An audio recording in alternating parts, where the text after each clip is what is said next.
Olá, alunos de topografia da UniFSA. Aqui é o professor Machado. Hoje falaremos sobre a norma brasileira NBR 8196. A norma 8196 preconiza as condições exigíveis para o emprego de escalas e suas designações em desenhos técnicos, a saber, escalas natural, de ampliação e de redução. A. Escala natural ou 1:1.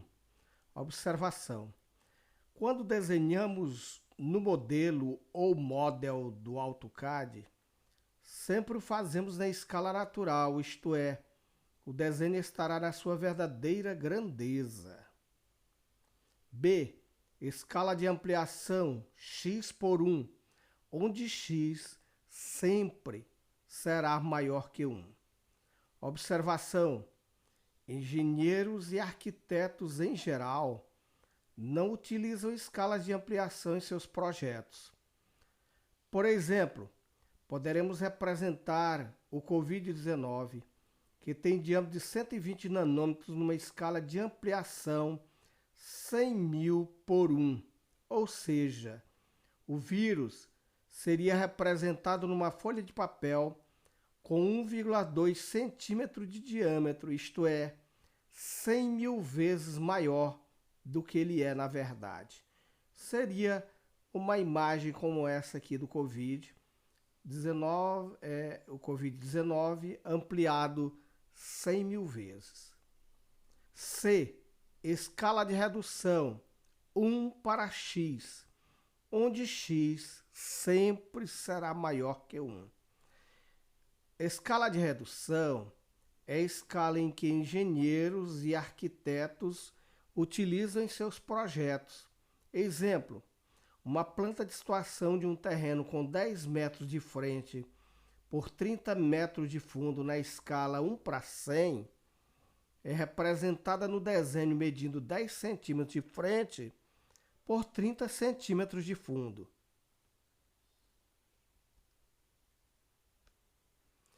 O valor de x, ou módulo da escala de redução, dependerá sempre a. do formato do papel a ser plotado o desenho, por exemplo, no formato A4, ou no formato A3, no formato A2, no formato AN, etc. B. Bem como depende das coordenadas plano-retangulares dos vértices do terreno. Peguemos como exemplo o formato A3, que nas secretarias de planejamento são exigidos. O formato A3 é exigido nas secretarias, como nas SDUs, por exemplo, em Teresina, nós utilizamos o formato A3, que ele tem as seguintes dimensões: em X 420 milímetros e em Y 297 milímetros. E sempre nós devemos fazer os nossos formatos do papel paisagem, não no A4.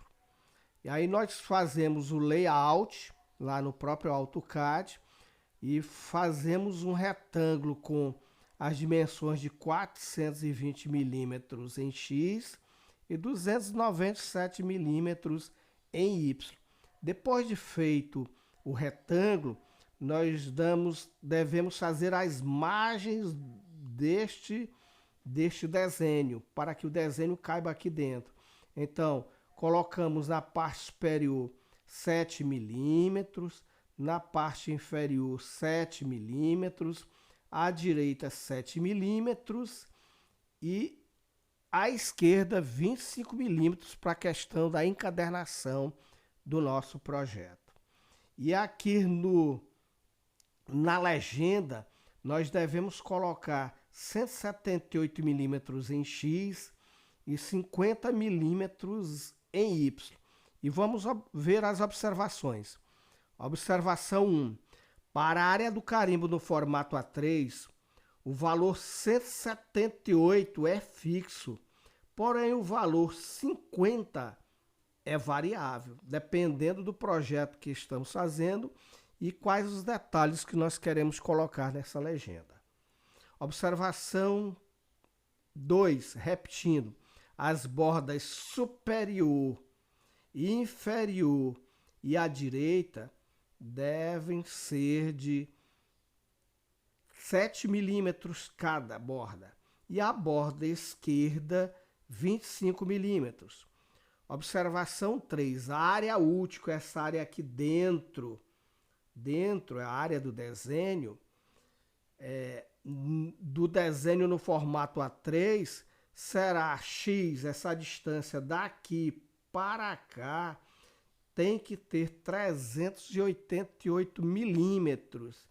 E daqui para cá, que é Y, tem que ter 283 milímetros.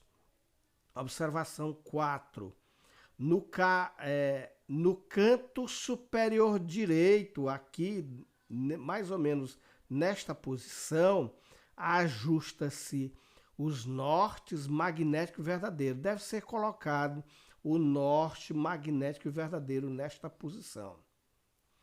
Após calcularmos ΔX e ΔY das coordenadas do terreno, estabelecemos a relação entre ΔX dividido por X e ΔY dividido por Y, que são os módulos horizontal e vertical da escala, em que deveremos escolher o módulo de maior valor e aplicar o módulo inteiro imediatamente superior.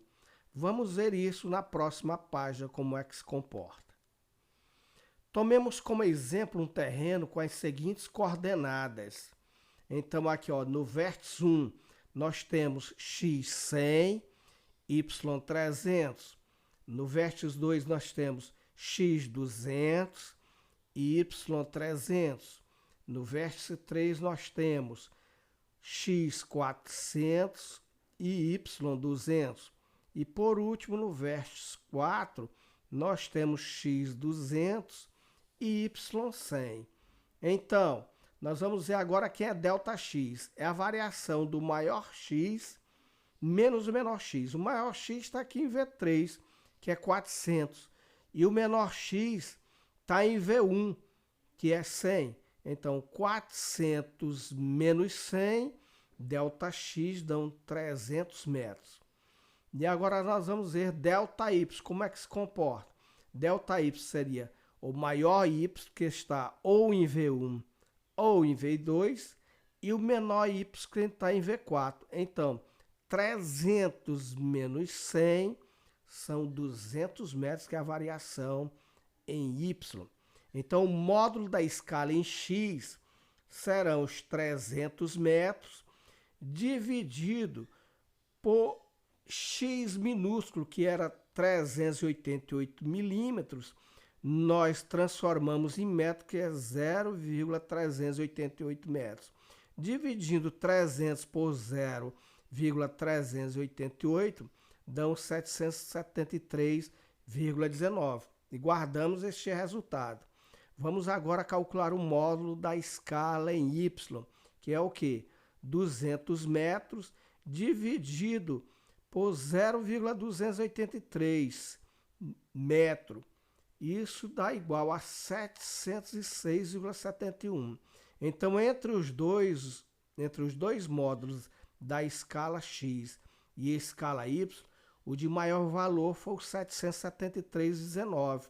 Então, a escala a ser admitida, o módulo a ser admitido será um valor maior que 773, que será 1000, e a escala nominal será 1 para 1000, porque toda escala é a unidade sobre o módulo. Então, é 1 sobre 1000.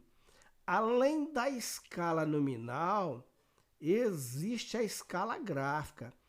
Portanto, será representada no layout. Depois que nós fizermos o desenho no Model, aí nós vamos abrir o layout para nós fazermos toda a configuração da nossa escala gráfica. E a nossa escala gráfica deve ser de 30 milímetros ou 3 centímetros por 2 milímetros, divididos em 3 partes iguais de 10 milímetros. Logo, para a escala de 1 para 1000, 1 centímetro ou 10 milímetros representará 10 metros naturais do terreno. Então tá aqui um exemplo de escala gráfica. Ó. Nós fazemos um retângulo de 30 milímetros por 2 milímetros, que no layout lá tudo vai ser desenhado em milímetro, e depois fazemos a explosão deste retângulo e vamos chamar o offset e digitar 10, que é 10 milímetros, e clicar para a direita e ele fará esta barra em 10 milímetros. Depois mais 10 milímetros ele fará uma barra como essa. Então aqui nós temos a escala gráfica que vai de 0, a gente numera aqui 0, a próxima vai ser esses 10 milímetros na escala de 1 para 1000, vai representar 10 metros, então mais à frente teremos 10 mais 10, 20, e por fim 20 mais 10, 30. Assim é que se forma a escala gráfica. Agora nós vamos, na próxima aula, explicar tudo como deve ser feito a avaliação no final do mês agora de maio, tá bom? Um abraço, professor Machado.